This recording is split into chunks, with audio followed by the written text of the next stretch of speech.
Hello and welcome to the debate. I'm your host, Maqbool, with you at PTV World. In today's show, we're going to be taking a look at an important development coming in from Prime Minister Shehbaz Sharif participating in the SCO summit. And of course, this is something very important in terms of making sure there's regional connectivity and cooperation. And the Prime Minister Shehbaz Sharif addressing the summit has also called for effective multilateralism as a key to moving forward and making sure this region actually develops. And of course, this is something also in line with what Pakistan has already endeavored to achieve, and especially with regards to the path of economic recovery that it's already on. There have been, of course, major concerns across the region, of course, regarding terrorism as well and economic security as well, both of which were highlighted by the Prime Minister as well, saying that these are key concerns that are shared by the regional players, as well as, of course, moving forward with making sure that the sovereignty of each country is also protected. So we're going to, of course, be taking a look at the major areas that the Prime Minister touched upon, with a focus, of course, also on Afghanistan and the fact that there cannot be lasting peace in the region without a peaceful and stable Afghanistan. At the same time, he also urged the Afghan Taliban regime to making sure that their territory is not used against any others, and that they are able to provide the kind of assurances that Pakistan and other countries also need, and for them to effectively engage with the Afghan Taliban regime. There were also calls with regards to moving forward with a better economic dialogue and moving forward with more institutional financial mechanisms, in which, of course, many new proposals have also been given previously as well, and the Prime Minister reiterated the need for moving forward with a renewed platform and a renewed way of looking at things, especially when it comes to financial and banking systems. Also talking about regional currencies being the mode of exchange between the regional players, so that the way that the currencies keep on shifting internationally is not really affected by these countries, and that they can move forward within their own protection, and then, of course, support each other in this economic growth. This is also something he discussed on the sidelines earlier as part of the summit with the Russian president as well, talking to him about the exchange and barter system that Pakistan and Russia had in effect in the previous years, and so making sure that what we had decades ago is something that can possibly be revived today, and proposing that as a way forward in terms of enhancing trade and connectivity. So we're going to be taking a look at what, of course, the meetings that the Prime Minister has had along the sidelines of the summit, and effectively what the summit hopes to achieve, and the way that it can actually bring in lasting peace, particularly in Pakistan's fight against terrorism. We know, of course, that Azm-e-Istiqam has been something that the Prime Minister has launched recently, and he's talked about a renewed resolve against the fight of terrorism, and then, of course, in terms of making sure there's zero tolerance both in and across Pakistan, and then, of course, in the region as well, and making sure that there is collaboration on this front by the key players as well.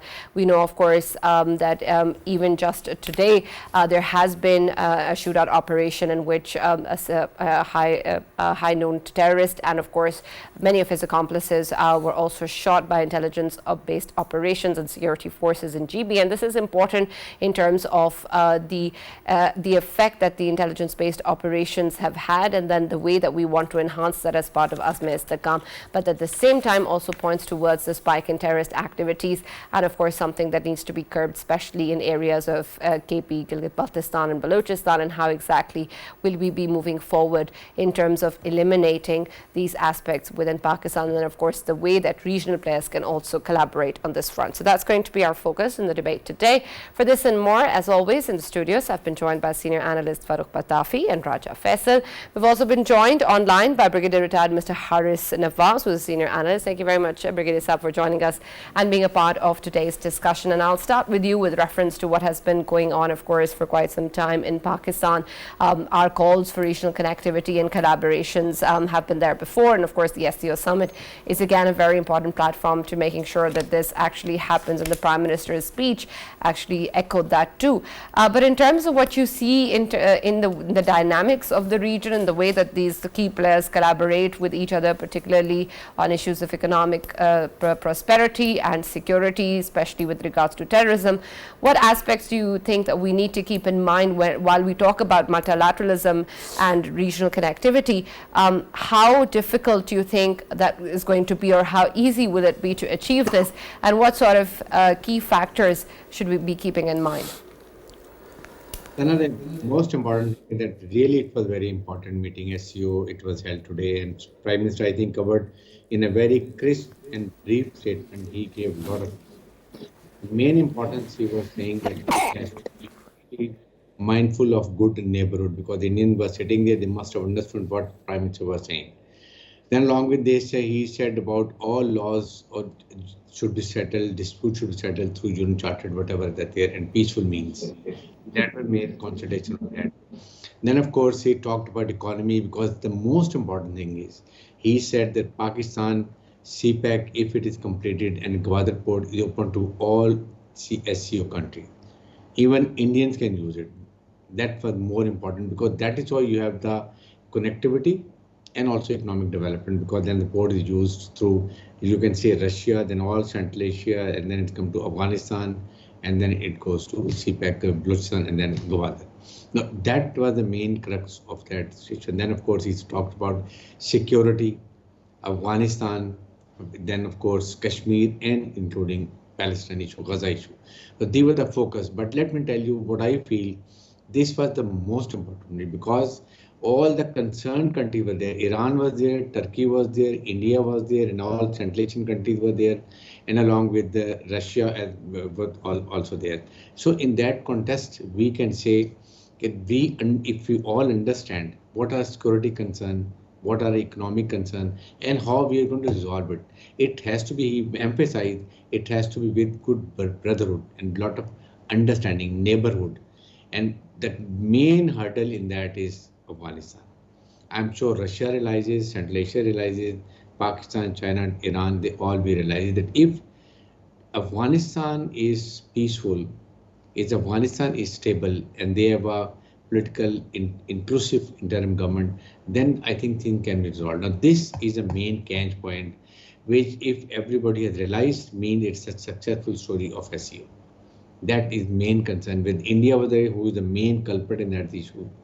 And we feel that China, Russia, and then other Muslim countries, Central Asian, they have to push India that they must stop interference in Pakistan as regard to terrorism and financial terrorism, and that comes and emanates from Afghanistan. So if Afghanistan is peaceful, means all Central Asia and then connected through Afghanistan to Balochistan and Gwadar. Just see that it takes China 8 days to reach from Kashgar to Gwadar. And it takes China, if they come to Arabian Sea, Indian Ocean, Malacca states, and then they go to the South China Sea where they have a trouble, it takes 90 days. See how much is economical. For Pakistan, for China, which imports 70% oil from Middle East and Africa, and it will go through pipeline to Kashgar. So that's why it's important. China should realize and how they're going to push Afghanistan to please stop harboring all these terrorist organizations. So in that context, Prime Minister was very focused. I was very happy that he talked very candidly, freely, and he especially talked about Palestine, that again, it's the issue. This should not be resolved peacefully, but according to two states, which everybody thinks is the only way out to resolve the issue. Then Kashmir. So, and Afghanistan peaceful. His emphasis is very clear. He was very focused. I'm very happy that spoke very loud and candidly. Prime Minister effectively put forward Pakistan's stance on the matter, but I want to delve a little deeper into the issue of Afghanistan and the peaceful ways forward that we can actually engage with them. And we've seen that the international community is also doing the same. We just had the Doha talks recently, in which the Afghan Taliban regime also participated. And while that, of course, is important in terms of making sure that there is at least some dialogue on this front, how exactly will we be moving forward in terms of ensuring that the Afghan Taliban regime actually fulfills these assurances that they've given previously, such as not letting their territory be used against any other soil, which of course majorly affects Pakistan as well. And at the same time, while we talk about the international community engaging with Afghanistan, of course there is the issue of recognition until and unless certain aspects are actually fulfilled by the Afghan Taliban regime, and we haven't really seen that come into effect as yet. We haven't really seen perhaps enough progress on that direction as well. So given these aspects and conditions where we stand today, how will countries as part of the SCO or the region will be able to make sure that they bring in Afghan Taliban regime into this discussion, into this narrative, and then actually ensure that there is a peaceful Afghanistan? You see, Sana, in that most important thing is that now they should hold a one security conference of Central Asia, Russia, China, Pakistan, Iran, because they are the stakeholders. If we decide, then what is the catch? Where is the trouble? The trouble is with the international community, particularly American. They left a lot of ammunition, weapons, night vision devices left unattended, and that fell into the hands of all terrorist organizations.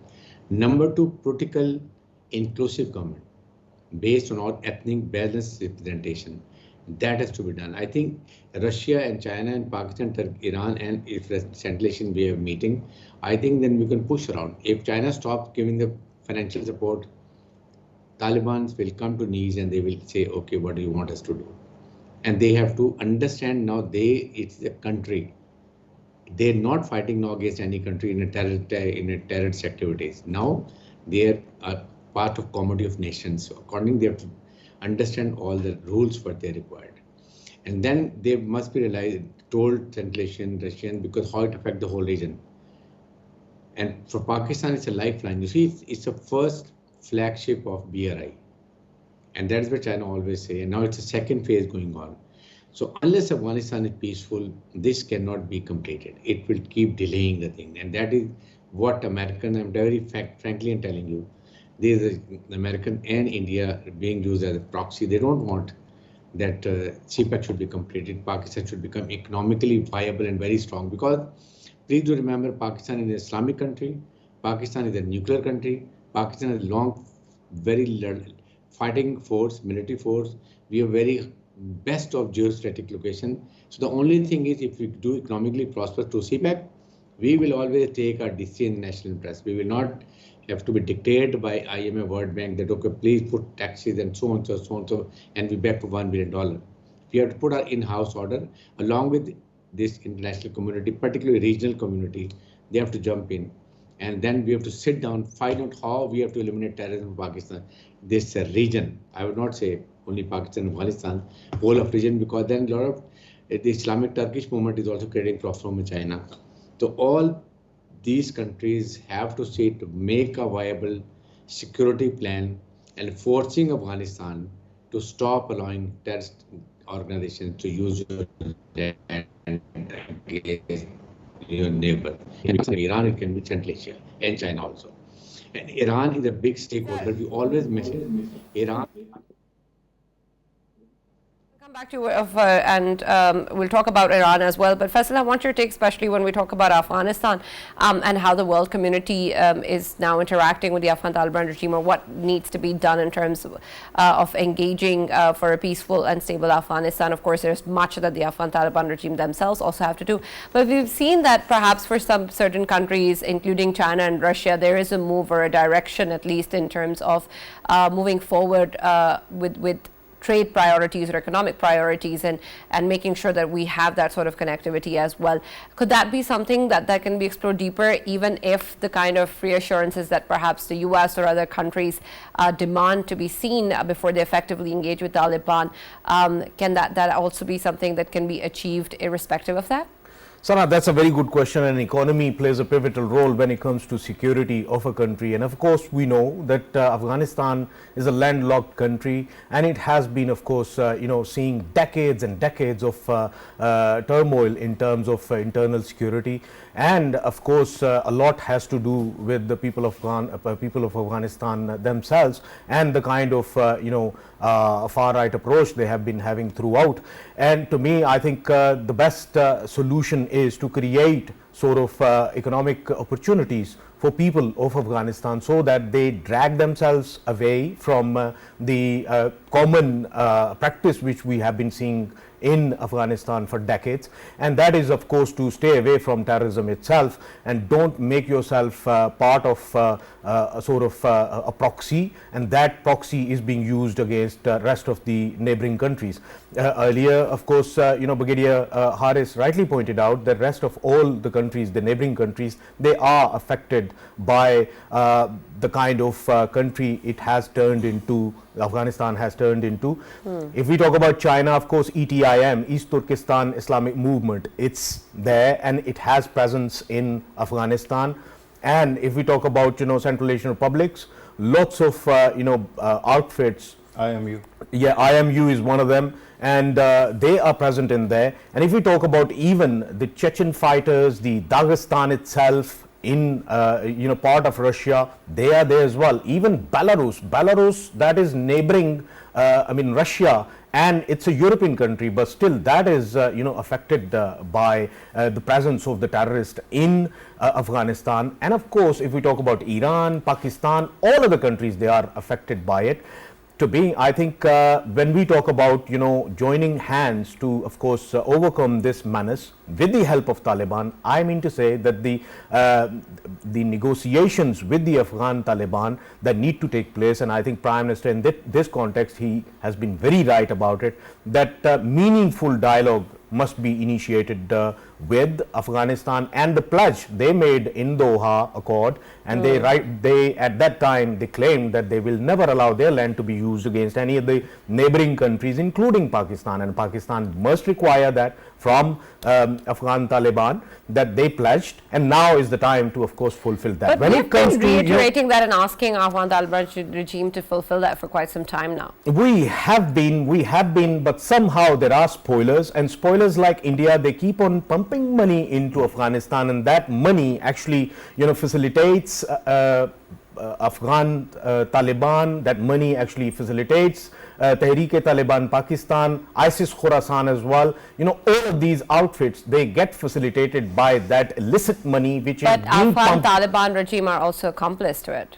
Well, very recently we did a story and with the evidences, and that is related to few of the factions within Taliban regime. They are actually getting facilitated by the very money which we consider illicit money that is being utilized to, of course, bring terrorism into Pakistan, and the activities which have been carried out in Pakistan in recent past, especially related to CPAC, they actually point all the fingers towards India. Reason being, India is facing a two-front war. So you mean to say when we engage with the Afghan Taliban regime or Afghanistan on this front, actually we need to actually the real problem lies in India, not within Afghanistan? Yes, India, and yes, we need to involve other countries as well. China itself need to get involved in it. Reason being, if there are incidents that are taking place against CPAC itself, then them incidents are not only pointed towards Pakistan, but of course they are subjected towards China as well. And China and Pakistan's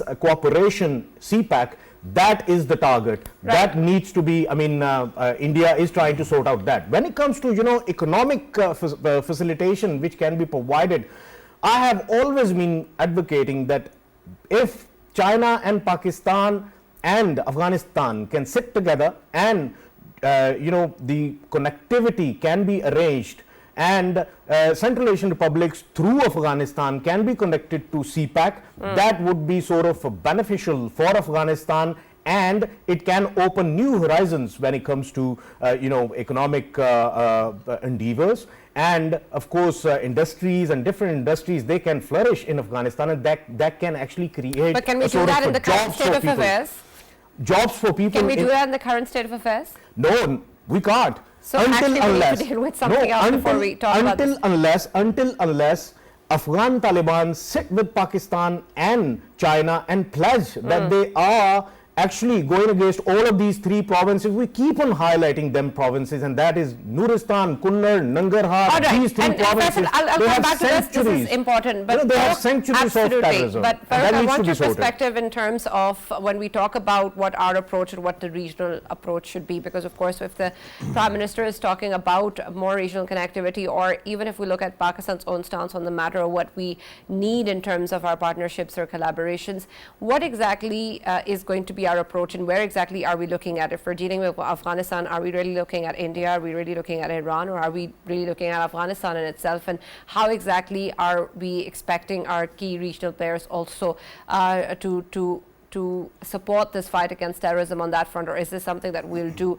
on our own? One, and secondly, I also want your take on the way that we want economic security to flourish within the region, and this is another aspect that the Prime Minister highlighted. But including Afghanistan as well in this entire linkage, will that be something that's possible given the inclinations that perhaps China or Russia may have, and given the current state in which we know that there are safe havens that are being provided to terrorist groups within Afghanistan? Right.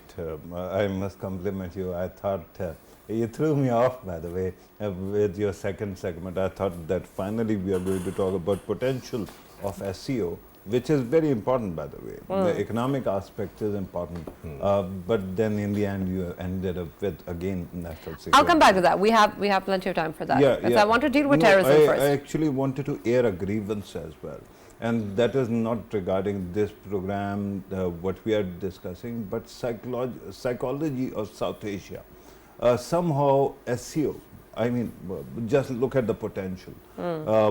India is 1.4 billion people, China is 1.4 billion people, Pakistan is 200 million. Together they constitute somewhere around 3 billion people.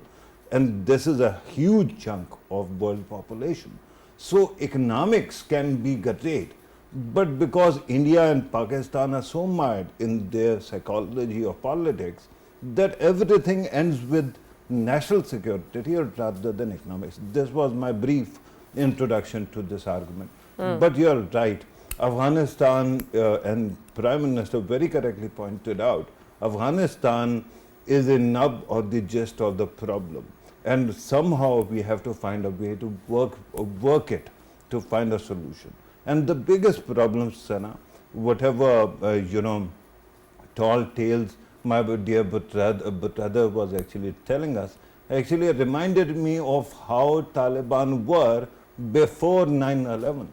And if you remember a book by Ahmed Rashid, it is called Taliban. The first thing that stands out is Ahmed Rashid is in Kabul, and he meets with the executives of Gazprom and also various Western oil suppliers. And the whole idea was that Afghanistan will be used for economic gain, right? Through that there would be pipelines that would actually provide a lot of gas or energy to various countries in the region. At that time also, the biggest problem was the outlook of Afghan Taliban. Of course, if I've been an apologist of Taliban in the past, what I'm going to do is I'm going to try to shrink the problem and blame only an arm or a finger or a foot, rather than actually seeing that the whole thing is problematic. And Afghan Taliban's biggest problem is that they don't, attach that much importance to economics. They attach more value or even human rights or supply of food to the common people, but their own total dominance on the political spectrum. And because of that, they haven't been able to, and of course ideology, because of that, they have been actually sheltering all the names that Faisal was mentioning. But there are developments. IMU and ETIM actually merged, and they formed the Turkestan Islamic Party. And the focus is, of course, to create a Turkestan nationalist movement that would actually work in China's parts that are Muslim parts, and of course Russia as well. So we'll have to find a way, but I don't think that we are comprehending the nature of Afghan Taliban. Because that happens, you won't be able to have any kind of solution. The only language they will understand, and for that all the major regional partners will have to come together to press them, and that is a political power. Without use of political power or influence, you will not reach anywhere. Faisal mentioned India's influence in Afghanistan. Whether India is sponsoring the Afghan Taliban or whether it is only sponsoring small chunks of TTP or other such groups, my humble submission is that India and Pakistan and the inability to work together has actually caused all the turmoil in Afghanistan, because we keep on one-upping each other. If both countries could have found a way to work together, Afghanistan would be stabilized very quickly. and we will be able to benefit together from the gifts of Central Asian wealth, especially their minerals, their mines and all, but we haven't been able to do it. One expectation from this SCO meeting was that there might be some kind of interaction between Indian leadership and Pakistani, but Indian side was no show. With that kind of a situation, what else are you going to do? If you remember, I had interviewed the new Secretary General of SCO a couple of years ago, and he said that while SCO's mandate is not such that it focuses on regional problem solving or disputes between countries, but it is a great platform to allow that to happen when countries come together. And here is, you know, honestly, once again I'm coming back to the potential of SCO, Russia, China, India, all together, and Iran.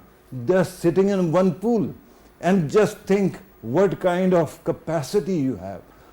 This Ukraine-Russia war is not going to go on forever. It is going to end. And then Russia is going to actually build some kind of bridges with Europe or West as well. Through Russia, you get access to the whole of Europe as well. So with that kind of a situation, why should I keep on reducing my potential? And by the way, PM did a great thing. When he talked about the currencies, national currencies being used with Russia and in SCO. Why? Pakistan's biggest problem, whenever we go for growth, is that we are import-led growth, right? Every time growth actually starts, what happens is you end up with balance of payment crisis because you don't have currency. Now, if you can use your national currency, or for that matter, Chinese yuan or Russian ruble, you can actually create the kind of situation where Pakistan's economy prospers. Remember, we keep on talking about national security, which is a big issue. But even bigger is economic collapse. If economic collapse comes, nothing else stands a chance. Right.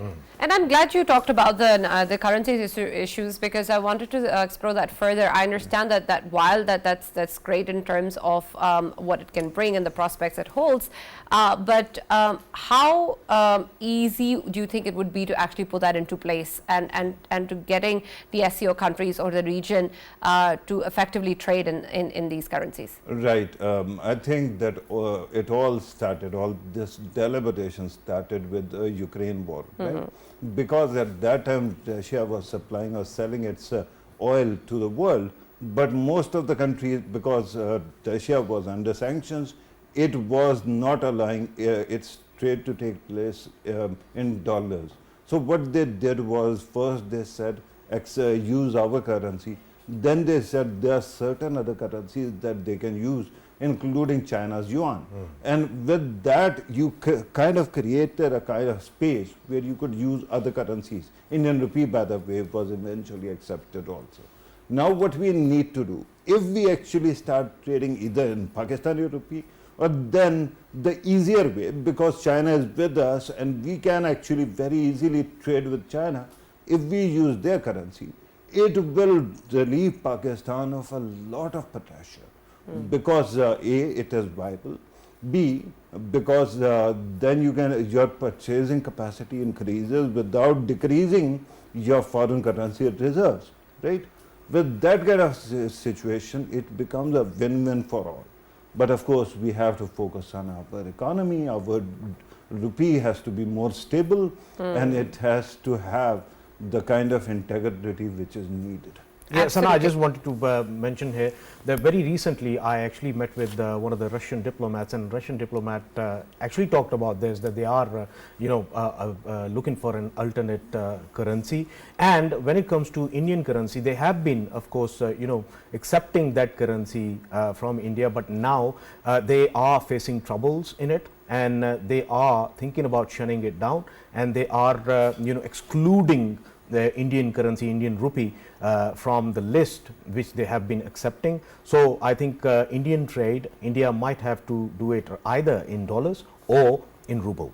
Yeah, but if your buffalo, dies, it should not give me any comfort, right? It is my buffalo that I have to worry about. At this moment, what is happening is, even if they shut out India, we still have to actually work with an economy. No, I haven't been helps talking us. about myself or my country. No, I was just highlighting one point which has my been humble discussed. submission was that out of all this discussion, if it was the takeaway that you took, I wanted to actually point out that you have to build your national economy. And you have this huge capacity to exploit resources. Right. And yet we are just cordoned off because of this hostility with India and because of our economic crisis. Yeah, Right, so now with Brigadier your permission, Harris- I wanted to ask a question from Yes, Brigadier go ahead. Harris. Brigadier Harris, I mean, last time we were, in the program, and I asked this question from yourself, and it was related to Collective Security Treaty Organization. In the midst of we not gaining any sort of interest of the Western countries, especially the NATO countries, of course we are still facing problems related to our security. Here is an option because Belarus and Russia, they are interested in offering Pakistan to become part of CSTO. If Belarus president, while his visit to Pakistan, soon he will be visiting to Pakistan, as Prime Minister has actually invited him, and he has actually accepted that invitation. During that time, if we are offered CSTO membership, should we be part of it? Because eventually, I mean, terrorism is our problem, and the rest of the countries of CSTO, they are facing the problems as well from Afghanistan. And Brigadier Harris, I want you to add to the discussion in terms of what you think of the SCO as a platform also and its effectiveness. Of course, we talked about the way that regional countries can play a great role, but the SCO has been there for a while, and of course, we have many other such platforms around the world as well. There's of course a lot of talks with regards to the way that even the UN Security Council has been effective or not in certain cases. So, and when we talk about the SCO as a platform and what it hopes to achieve, what do you think of it in terms of its effect and the impact that it can create or has done so till now? See, we must remember, whatever is done within the region, we should accept it. A Belarus president comes to Pakistan, CSTO, then we must accept anything coming, giving security umbrella within this region. Pakistan should accept it immediately. Russia, Central Asia, Belarus, China, Iran, Pakistan, that is the place I call it a region. India is part of it, but I exclude it for the time being. So that means all have to make a security umbrella. They must have a security conference. In that main issue is Afghanistan. That is what it is troubling the whole of Central Asia, Russia, China, Pakistan, Iran. So if you all get together, can't we fix one Afghanistan and we force them to become part of the community of nations and then have political, more inclusive ethnic representation? How exactly, Brigadier Harris, can we force them? Immediately we have a security conference after SCO, and in that they can be held in Pakistan, it can be held in China or in any central location, where we discuss the security concern, what all effort can be made to at least create this, make Afghanistan peaceful. And the major role is to be played, let me tell you again, is China, because China is economically supporting Afghanistan, and that's how the government is being run, apart coming few from American, whatever their frozen accounts. So it is the best interest of China to enforce Afghanistan, to keep and kick out all the terrorist organizations in the country if they want to live peacefully and they want to have prosper like a proper in community of nations. So because that matters a lot, if China force Afghanistan means Balochistan will be peaceful. Balochistan peaceful means we will be able to operationalize Gwadar port. And that's Harris, it sounds quite simple if you put it that way, but is it really that simple? Very difficult, because India has a major role to play and Iran. So Iran has to be, we have realized that we always talk, when we talk about peaceful Afghanistan, we forget Iran. So China, Pakistan, Iran are the main stakeholder in that, along with Central Asia. So everybody can put pressure. I think it can be done. The only thing we need to have political resolve. That is missing. Politically, we must have mental resolve that we have to find it out, because the only thing is, and let me tell you, India and Pakistan will never work together to make Afghanistan peaceful, because Pakistan would welcome it. India always take Pakistan as stumbling block in the hegemonic design in this region. And the more Pakistan economically weak, the more Pakistan is security-wise weak, that suits them. Then they can feel that they can even grab Pakistan also under the influence the way they have done for in this other countries, SAARC countries. So in that context, Pakistan has to work independently with the support of China, and we must make China realize that Afghanistan, to make Afghanistan peaceful, China has to play a part. Only then Balochistan is possible. Whatever China keep pushing on, what happened is Chinese people are killed in places like so many blasts have occurred and they have a lot of reservation. Pushing Pakistan is one side, but then you have to push Afghanistan. That matters a lot. Along with this, and then it's the war of economy. If we in security conference make them realize the economy is the main factor, and the road to economic success is Gwadar Port and CPEC, maybe then there's more realization by Russians, Chinese, and of course Central Asia and Iran, Pakistan, that Afghanistan has to make prosper, politically stable, economically stable, but cleared of terrorist activities. It should not be heaven for all these terrorist organizations. That is the most catching point.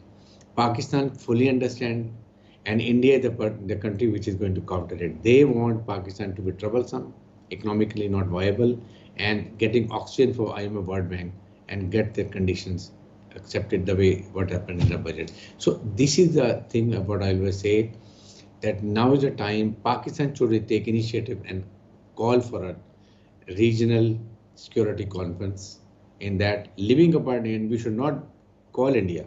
We should call all these countries, but the only thing that India push other countries also not to come. So maybe I understand the point that you're trying to make, Brigadier Harris, but what I don't understand is what exactly will such a conference achieve. While of course we talk about different countries and the discussions forward, and of course platforms such as the SU as well to talk about regional connectivity and security issues. But when we talk about an international conference, again, is that not just another platform for having the same discussions, or perhaps having more discussions? And what will that actually lead to when we talk about implementation and action taken by those countries? Would that not be guided then by those countries' own national interests and foreign policies and political and economic concerns, and not the international conference? Sana, the only thing we have to focus is that having a security conference for this region, not international. Number two, in that security concerns is linked to our economic success for the whole region. That one we have to highlight. And in case we have a security umbrella and we have a security coordination, sharing of information, everything, and then if Afghanistan is peaceful, means there's a lot of economic prosperity for the whole region. I'm talking about not Europe, I'm not talking Africa, not Middle East, it's only our region, starting from Russia, Central Asia, China, Pakistan, Iran.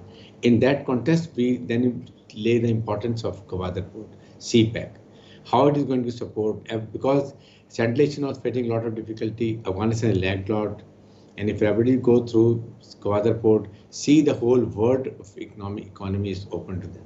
Middle East, then Africa, then everywhere you can run. But we have a problem of UAE and Middle East country, because then they will be slightly on the sideline, and Pakistan is going to get more importance, because Gwadar Port is really a God-gifted place. Its depth is too much. We can take all heavy ships, and there are a lot of places we can accommodate and anchor or the big ships. So in that context, this is what I say, it need to have a diplomatic effort, foreign relations, and also security of all the countries.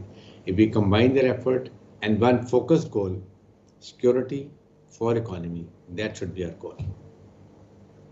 Brigadier Harris, when it comes to, of course, India itself, don't you think that they are actually providing with a parallel to Gwadar and CPEC when they, of course, get the 10-year lease from Iran of Chabahar port, and they have the ambitions to, of course, connect Chabahar with the Central Asian republics and European countries as well. when it comes to, of course, going through Iran all the way to Azerbaijan and connecting that to Russia and of course eventually to the Europe itself. Can we say that they are actually openly challenging CPAC, openly challenging Pakistan and China at the same time, and making a statement saying that we will not accept CPAC, rather we have our own parallel that can be utilized? That is their interest, but then Chabar can't be that big port like Gwadar. That China also realizes, and China is also supporting becoming Chabar, also becoming a major port, because they got disappointed from because current developments in Pakistan and Afghanistan. That was the reason, and they will not remain stuck to one place and then don't open the other avenues for economic prosperity, and they will need more ports also.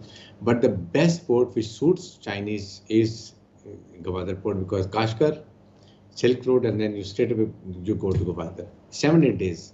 In that context, I say if we may realize these things to the countries also, because the more interest if Russia and Central Asia takes, then Chinese will be more happy, because the whole of business will go through Afghanistan and it goes to the port. That's what I say. And of course, the development of connectivity is going to be there for Central Asian countries also. In that context, we have to understand and focus on Pakistanis for economic prosperity. The day we become economically viable, I think the world is all open to Pakistan. Very much, Brigadier Haris Nawaz, for joining us and being a part of the discussion and talking to us about what can be possible on this front. And of course, when we talk about regional connectivity, what role will platforms such as the SCO will play. But Farrukh, I also want your input in terms of the kind of aspects or steps forward that Brigadier Saab highlighted, and the probabilities of them actually happening and giving us the return that we can hope for. While we of course talk about the Gwadar port or the aspects that we have in our favor that we can utilize, you also earlier mentioned the potential that exists. But will that actually be possible in the current scenario of the way different countries work together? Right, Sana, thank you very much once again for giving me this opportunity. I think whatever Brigadier Saab was actually attributing to India's nature, particularly their foreign policy or their exploitative nature, is true. I mean, who doesn't know it, right? But the biggest problem is that since Narendra Modi came to power, since then, because of his national security team, that kind of attitude has further been bolstered. I've been actually talking about Chabahar for 15 years, right? Actually more than 15, 20 years. And I've been highlighting how before Ashraf Ghani, Hamid Karzai actually tried to develop this alternative corridor with the possibility, and amazingly at that time Pakistan was encountering something very interesting. A sit-in was going on in Islamabad in 2014, when we could have actually, before the nuclear deal with Iran, we could have actually kick-started our CPAC. But that did not happen. And amazingly, I don't get it. The people who are complaining today about India, I mean, and of course, Afghanistan. I remember I was opposing the idea of Afghan takeover, and I said whatever, how weak Afghan government is, we can work with that. Afghan Taliban will become impossible. But people cheered, and they kept on actually, I was shouted at, if you remember, when I kept on saying that Narendra Modi's disappearance or departure will turn a new leaf and we can work with India then. Of course, then again I was told that it is not something that is desirable. And now look at us. We keep on talking about impossibilities. Afghanistan, without working with India, will not work. Without working with Iran, will not work. Right? China, Russia might listen to what we have to say, but these two very powerful countries, without their participation, how can we have leverage there? Right. And regarding India also, of course, no matter what happens, Pakistan has created its own space and it is going to survive. But life would have been far better for both Indians and Pakistanis and maybe Afghanis if these two countries could work together. Sadly, we keep on actually playing to the worst instincts, and then in the end we complain a lot. My humble submission is I've been trying to do my honest work in highlighting all these concerns that occur to me, right? But I'm getting tired and I'm going to give up. Right. And then do whatever you want to. Absolutely. And that, of course, is the unfortunate state of affairs. Thank you very much, Farrukh, and thank you, Faisal, for joining us and being a part of the discussion. Of course, much remains to be seen at what can be done, but Pakistan, as the Prime Minister has effectively spoken at the SU today, wants more regional connectivity and cooperation, and that is what we'll strive for. That's all that we have from the debate. We'll now see you tomorrow.